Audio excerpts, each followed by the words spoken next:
கத்திரிக்காய் வறுவல் செய்ய போகிறேன். எப்படின்னு பார்க்கலாம் வாங்க. இதுக்கு தேவையான பொருள் என்னென்னு முதல்ல பார்த்துக்கலாம்.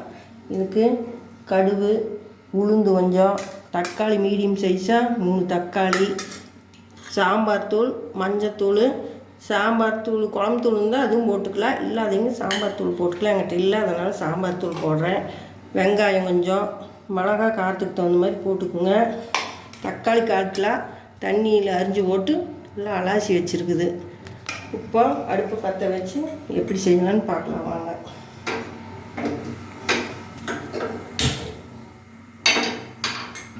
இப்போ தேவையான அளவு எண்ணெய் ஊற்றிக்கலாம். நான் கம்மியாக ஊற்றிக்கிறேன், நீங்கள் வேணுங்கிற அளவுக்கு ஊற்றிக்குங்க. எண்ணெய் காய்ஞ்சதுக்கப்புறம் கடுகு உளுந்தும் போட்டுக்கலாம்.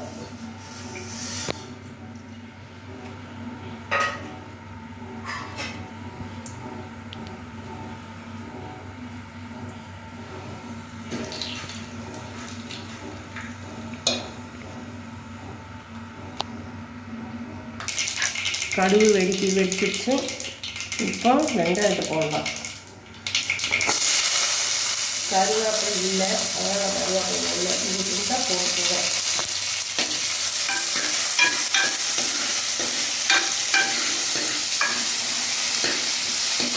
வெங்காயம் நல்லா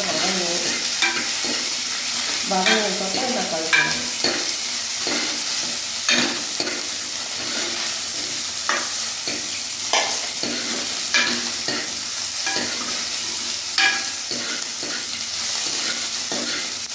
வெங்காயம் அளவு வதங்கிட்டு இப்போ தக்காளி போட்டுடலாம்.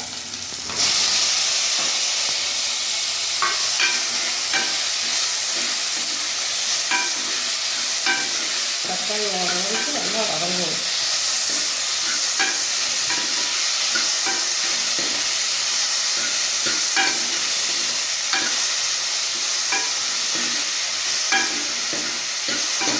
தக்காளி வதங்கிறதுக்கு கொஞ்சம் உப்பு போட்டுக்கலாம். கொஞ்சம் கல்லுப்பு போட்டுக்கலாம்.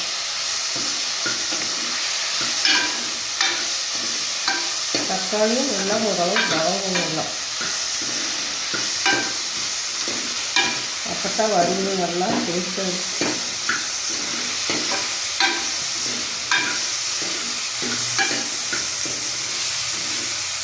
எண்ணெய் கம்மியாக ஊற்றினால கொஞ்சம் அடி பிடிக்குது. நீங்கள் கொஞ்சம் அதிகமாக ஊற்றிக்கணும்.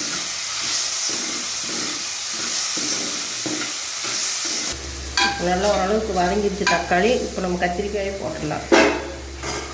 தண்ணி வடிச்சிட்டு இந்த தண்ணி வடித்து போட்டுருங்க. ஏன்னா இது காரம் முடிக்கும், அதனால் இந்த தண்ணி வடிச்சிட்டு போட்டுருங்க.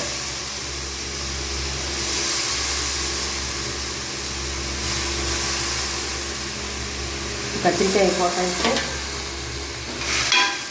எல்லாம் வதங்கிட்டு இதுலேயே மஞ்சத்தூளும் சாம்பார் தூளும் போட்டோம்.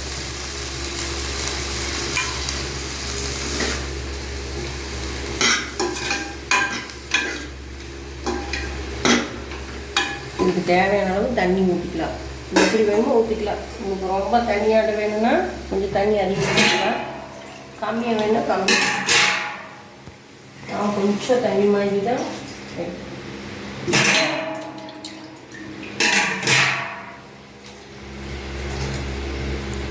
அப்படியே தக்காளிக்கு உப்பு போட்டோம். உப்பு கொஞ்சம் கத்திரிக்காய்க்கு இதே போட்டுக்கலாம்.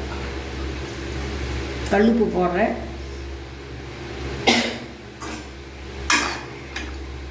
உப்பு பார்த்துட்டு பத்திரினா அப்புறம் போட்டுக்கலாம். நல்லா வேகட்டும். இப்போ காய் வெந்துருச்சு. நீங்கள் இன்னும் கெட்டியாக வேணாலும் வச்சுக்கலாம். நான் இந்த மாதிரி வச்சுருக்கிறேன். தேங்காய் சொன்னேன் இல்லையா தெரியல, தேங்காய் கொஞ்சம் போட்டுக்கலாம்.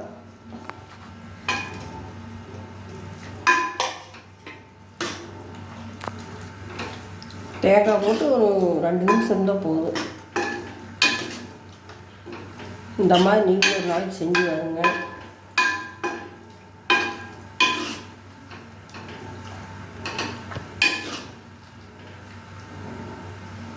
ஒரு 2 நிமிஷம் இருந்தால் போதும்.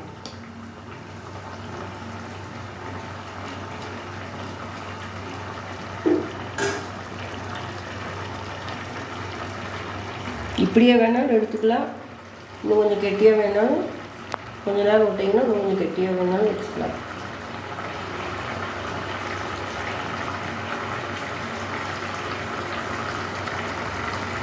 காய் ரெடி ஆயிடுச்சு. இப்போ பண்ணிடலாம்.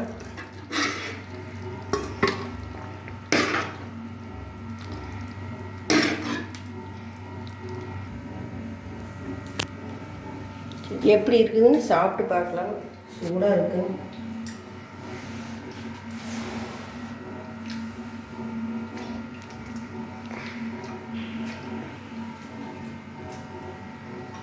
சூப்பராக இருக்குது. நீங்களும் இந்த மாதிரி ஒரு நாள் செஞ்சு பாருங்க. நீங்களும் சாப்பிட்டு பாருங்க எப்படி இருக்கு. நீ சாப்பிட்டு பாரு. சூடாக. ஆமாம், சுடு சுடு பார்ப்போம்.